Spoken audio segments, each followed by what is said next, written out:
श्रावण की पूर्णिमा थी। माता लक्ष्मी की आंखों में आंसू थे और भगवान विष्णु पाताल में छिपे थे। पर क्यों? साथियों, ये उस परंपरा की कथा है जो आज से नहीं बल्कि युगों पहले शुरू हुई थी, जब रक्षा का धागा सिर्फ कलाई पर नहीं बल्कि दिल और धर्म के बीच बांधा जाता था। उस दिन एक धागे ने इतिहास बदल दिया था और तभी से इस त्योहार की परंपरा जन्मी, रक्षाबंधन। नमस्कार साथियों, आज हम आपको एक ऐसी पवित्र कथा सुनाने जा रहे हैं जिसे स्वयं भगवान श्री कृष्ण ने महाराज युधिष्ठिर को सुनाया था। ये कोई साधारण कथा नहीं बल्कि वह अमृत है जो श्री हरि के श्रीमुख से निकला है और जिसे सुनने मात्र से ही हमारे अनगिनत पाप जलकर भस्म हो जाते हैं। यह कथा उस समय की है जब द्वापर युग में महाभारत का भयानक युद्ध समाप्त हो चुका था। कौरवों की पराजय के बाद पांडवों ने हस्तिनापुर का राज्य पुनः प्राप्त किया था। राजा युधिष्ठिर अब धर्म के मार्ग पर दृढ़ता से चलने लगे थे। वे केवल अपने राज्य की नहीं बल्कि संपूर्ण प्रजा की भलाई के लिए सदा चिंतित रहते थे। एक दिन राजा युधिष्ठिर ने श्री कृष्ण से पूछा, हे माधव, आप तीनों लोकों के ज्ञाता हैं। आप भूत, भविष्य और वर्तमान तीनों कालों को जानते हैं। मैंने सुना है कि श्रावण मास की पूर्णिमा को रक्षाबंधन का पर्व मनाया जाता है, जिसमें बहनें अपने भाइयों की कलाई पर रक्षा सूत्र बांधती हैं। परंतु इस पर्व के पीछे की मूल कथा क्या है माधव? कृपया मुझे इसका आध्यात्मिक और पौराणिक महत्व विस्तार से बताइए, ताकि मैं इसे केवल एक परंपरा नहीं बल्कि एक धर्म समझकर मना सकूं। धर्मराज युधिष्ठिर, तुम्हारा यह प्रश्न अत्यंत महत्वपूर्ण है। रक्षाबंधन का पर्व केवल भाई बहन के प्रेम का प्रतीक नहीं बल्कि यह धर्म, वचनबद्धता और भक्ति का गहरा प्रतीक भी है। इस पर्व के पीछे एक महान कथा जुड़ी हुई है जो त्रेता युग में घटित हुई थी। यह कथा महान दानवीर राजा बलि और देवी लक्ष्मी से संबंधित है। आओ, मैं तुम्हें वह दिव्य कथा सुनाता हूँ जिससे तुम इस पर्व के वास्तविक अर्थ को समझ सकोगे। हे केशव, मैं इस कथा को सुनने के लिए अत्यंत उत्सुक हूँ। कृपया विस्तार से बताइए। श्री कृष्ण ने कथा प्रारंभ की। हे धर्मराज, प्राचीन काल की बात है जब देवताओं और दानवों के बीच निरंतर युद्ध हुआ करते थे। दानवों ने अनेकों बार स्वर्ग पर आक्रमण किया, पर हर बार भगवान विष्णु की कृपा और देवताओं की चतुराई से उन्हें पराजय का सामना करना पड़ा। एक समय जब दोनों पक्ष थक चुके थे, तब समुद्र मंथन का निर्णय लिया गया। मंदराचल पर्वत को मत्थानी और नागराज वासुकी को रस्सी बनाकर समुद्र का मंथन किया गया। उस मंथन से अनेक रत्न, दिव्य औषधियां और अंत में अमृत प्राप्त हुआ। अमृत को देखकर दानव लोभवश व्याकुल हो उठे, किंतु देवताओं ने छल से अमृत को छीन लिया। इससे दानव अत्यंत क्रोधित हुए। उसी समय समुद्र मंथन से देवी लक्ष्मी का भी प्राकट्य हुआ। वे श्री विष्णु की ओर आकर्षित हुईं और उन्हें अपना पति स्वीकार किया। इसी कारण उन्हें समुद्र तनया यानी समुद्र की पुत्री कहा गया। देवताओं से लक्ष्मी और अमृत दोनों को खोकर दानवों में क्रोध और प्रतिशोध की भावना और गहराती चली गई। सत्ययुग में राक्षस कुल में एक अत्यंत तेजस्वी और धर्मनिष्ठ राजा का जन्म हुआ। नाम था राजा महाबली। वे भक्त प्रहलाद के पौत्र थे और अपने पूर्वजों की तरह धर्म, दान और भक्ति में निष्णात थे। यद्यपि वे दैत्य कुल में जन्मे थे, पर उनके विचार अत्यंत पवित्र और सत्कर्मी थे। वे महादेव के परम भक्त थे और प्रजा के कल्याण के लिए सदैव तत्पर रहते थे। एक दिन उन्होंने संकल्प लिया कि वे 100 अश्वमेध यज्ञ करेंगे और संपूर्ण पृथ्वी पर धर्म पूर्वक अपना अधिकार स्थापित करेंगे। राजा बलि ने जब यज्ञ पूरे कर लिए तो वे स्वर्ग लोक के भी अधिपति बन गए। देवताओं को चिंता होने लगी कि यदि अब बलि अमृत भी पा गए तो उन्हें पराजित करना असंभव हो जाएगा। सभी देवता घबराकर भगवान विष्णु के पास पहुंचे और प्रार्थना करने लगे, हे प्रभु, आप ही हमारी रक्षा कीजिए। बलि का प्रभाव बढ़ता जा रहा है, अब केवल आप ही समाधान कर सकते हैं। हे देवगण, चिंता मत करो, अब वामन अवतार का समय आ गया है। मैं स्वयं ब्राह्मण बालक का रूप लेकर राजा बलि के यज्ञ में जाऊंगा और उचित समय पर तुम्हारी रक्षा करूंगा।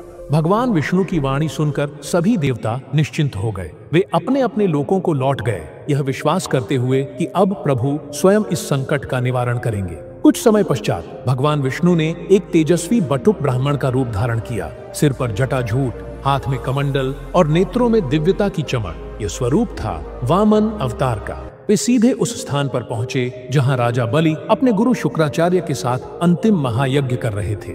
यह वही यज्ञ था जिसके पूर्ण होते ही बलि तीनों लोकों पर अपना धर्म संगत अधिकार स्थापित कर लेते। वामन रूपी विष्णु यज्ञशाला में पहुंचे और मधुर वाणी में बोले, हे राजन, मैं एक निर्धन ब्राह्मण बालक हूँ। आप जैसे महान दानवीर की कीर्ति चारों दिशाओं में फैली है। मैं आपसे एक विनम्र याचना करने आया हूँ। यदि आप कृपा करें तो मैं जीवन भर आपका आभारी रहूंगा। हे ब्राह्मण देव, आप जो भी चाहें निसंकोच मांगे। यह मेरा सौभाग्य होगा कि मैं आपकी याचना पूरी कर सकूं। मैं आपको वचन देता हूं कि जो मांगेंगे वह अवश्य मिलेगा। हे राजन, मुझे केवल 3 पग भूमि चाहिए, बस उतनी जमीन जितनी मैं अपने 3 पगों में नाप सकूं, जिस पर मैं यज्ञ कर सकूं। हे ब्राह्मण, आप मुझसे केवल 3 पग भूमि मांगते हैं। चाहें तो मैं आपको पूरी पृथ्वी दान कर सकता हूँ। इतनी छोटी याचना करके आप मेरा उपहास कर रहे हैं क्या? वामन मुस्कुराए और बोले, राजन, मनुष्य को उतना ही मांगना चाहिए जितनी उसे आवश्यकता हो। आवश्यकता से अधिक पाने की लालसा ही तृष्णा का जन्म देती है और तृष्णा से ही विनाश होता है। आपने पृथ्वी जीत ली, अब स्वर्ग भी चाहते हैं, लेकिन क्या इससे आपकी इच्छाएं समाप्त हुई? नहीं ना? इसीलिए मैं उतना ही चाहता हूँ जितना मुझे वास्तव में चाहिए। वामन की बातों ने राजा बलि को भीतर तक झकझोर दिया। उन्होंने सिर झुकाते हुए कहा, हे ब्राह्मण देव, आप उम्र में छोटे हैं, पर आपके शब्दों में अपार ज्ञान है। मैं आपको वचन देता हूँ, ये 3 पग भूमि मैं आपको अवश्य दूंगा। लेकिन तभी शुक्राचार्य ने चेताया, हे राजन, यह कोई साधारण ब्राह्मण नहीं है, यह तो कोई देवता है जो ब्राह्मण का वेश धरकर तुम्हारी परीक्षा लेने आया है। सोच समझकर निर्णय लो। परंतु राजा बलि डिगे नहीं। उन्होंने दृढ़ स्वर में कहा, हे गुरुवर, यदि यह कोई देवता है तो यह मेरा बड़ा सौभाग्य है कि मैं देवताओं को भी दान दे रहा हूँ। मेरे द्वार पर आया हुआ याचक खाली हाथ चला जाए, यह मुझे कदापि स्वीकार नहीं। मैं अपना वचन नहीं तोड़ सकता। गुरु शुक्राचार्य क्रोधित होकर वहां से चले गए। राजा बलि ने जैसे ही 3 पग भूमि दान करने का वचन दिया, वामन मुस्कुराए और क्षण भर में उनका स्वरूप विराट हो गया। उनकी जटाएं आकाश को छूने लगीं, शरीर पर्वतों जैसा ऊंचा हो गया और तेज इतना प्रबल था कि कोई आंख भरकर देख भी न सका। पहले पग में वामन ने स्वर्ग लोक को नाप लिया, दूसरे पग में पृथ्वी को। अब तीसरे पग के लिए कोई स्थान शेष नहीं रहा। तब भगवान वामन ने राजा बलि की ओर देखा और कहा, राजन, अब मेरे तीसरे पग के लिए कोई स्थान नहीं बचा, इसीलिए आपका वचन तो झूठा हुआ। राजा बलि समझ गए कि यह कोई साधारण ब्राह्मण नहीं बल्कि साक्षात भगवान विष्णु ही है। उन्होंने सिर झुकाते हुए कहा, हे प्रभु, मेरा वचन झूठा नहीं होगा, इसीलिए आप तीसरा पग मेरे सिर पर रख दीजिए। राजा बलि की इस सत्य निष्ठा और त्याग को देखकर भगवान वामन ने तीसरा पग उसके सिर पर रख दिया। भगवान वामन ने तत्क्षण ही अपना विशाल रूप त्याग कर चतुर्भुज श्री विष्णु का दिव्य स्वरूप प्रकट किया। प्रकाश का अद्भुत तेज चारों दिशाओं में फैल गया। मुस्कुराते हुए भगवान बोले, हे महाबली, तुम्हारी भक्ति, त्याग और वचन पालन से मैं अत्यंत प्रसन्न हूँ। इसलिए मैं तुम्हें वरदान देता हूँ, आने वाले सावर्णी मनवंतर में तुम इंद्र पद को प्राप्त करोगे और जब तक वह समय नहीं आता तब तक तुम पाताल लोक में निवास करोगे और वहीं से सृष्टि की सेवा करोगे।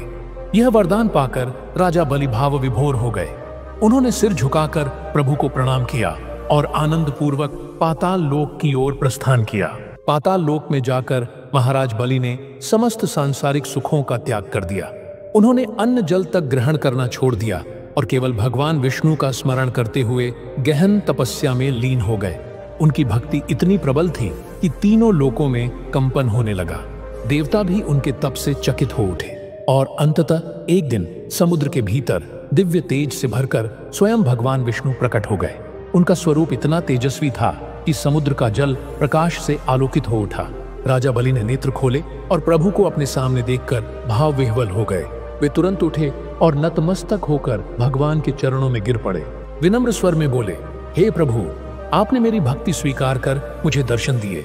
इससे बड़ा सौभाग्य और क्या हो सकता है। मैं आपसे कोई पद, धन या स्वर्ग नहीं चाहता। मेरी एकमात्र इच्छा है कि मैं सदा आपके चरणों में रहूं, आपकी सेवा करता रहूं। यही मेरा मोक्ष है, यही मेरा राज्य है। भगवान विष्णु ने प्रेम पूर्वक उत्तर दिया, हे बलि, तुम्हारी यह भक्ति, यह समर्पण इस सृष्टि के लिए उदाहरण है। जो कुछ तुमने मांगा है वह तुम्हारे चरित्र की महानता का प्रमाण है। मैं तुम्हारी इच्छा को सहर्ष स्वीकार करता हूँ। अब से मैं स्वयं पाताल लोक में तुम्हारे साथ निवास करूंगा और तुम्हें कभी भी अपने से अलग नहीं करूंगा। महाराज बलि ने विनम्रता से भगवान विष्णु से कहा, प्रभु, आप समुद्र की गहराइयों से प्रकट हुए हैं, जो यह दर्शाता है कि आप संपूर्ण सृष्टि में व्याप्त हैं। पाताल लोक में आपके साथ निवास करना मेरे लिए सौभाग्य और गौरव की बात होगी। आपने मुझे जो वरदान दिया है उसके लिए मैं सदा आपका ऋणी रहूंगा। भगवान विष्णु मुस्कुराए और बोले, हे बलि, तुम्हारी यह भावना मुझे अत्यंत प्रिय है। मैं सदा तुम्हारे साथ रहूंगा, तुम्हारी भक्ति का रस लूंगा और तुम्हारी सेवा में ही प्रसन्न रहूंगा। किंतु स्मरण रहे, जिस दिन मेरी पत्नी लक्ष्मी, जो स्वयं समुद्र की पुत्री हैं, तुम्हें अपने प्रेम और वचन से बांध लेंगी, उसी दिन मैं उनके साथ वैकुंठ लौट जाऊंगा। उधर वैकुंठ में भगवान विष्णु की अनुपस्थिति से देवी लक्ष्मी का हृदय व्याकुल हो उठा। वो चिंतित हो उठी और तुरंत वैकुंठ के द्वारपालों के पास गईं। द्वारपालों ने उन्हें आदर पूर्वक प्रणाम किया। देवी लक्ष्मी ने पूछा, हे पार्षदों, मेरे स्वामी कहाँ हैं? कृपया मुझे बताइए। हे माता, भगवान विष्णु इस समय सुतल लोक में महाराज बलि के यहाँ निवास कर रहे हैं। उन्होंने उन्हें वरदान दिया है कि वे पाताल लोक में उनके साथ रहेंगे। यह सुनकर देवी लक्ष्मी अत्यंत व्यथित हो गई। उनका हृदय विरह वेदना से भर उठा। वो जानती थी कि महाराज बलि की भक्ति और वचन की मर्यादा को तोड़ा नहीं जा सकता, किंतु अपने पति के वियोग में एक पल भी बिताना उनके लिए कठिन था। समाधान की तलाश में देवी लक्ष्मी कैलाश पर्वत पर पहुंची, जहां भगवान शिव और माता पार्वती विराजमान थे। वहां पहुंचकर देवी लक्ष्मी ने महादेव को साष्टांग प्रणाम किया।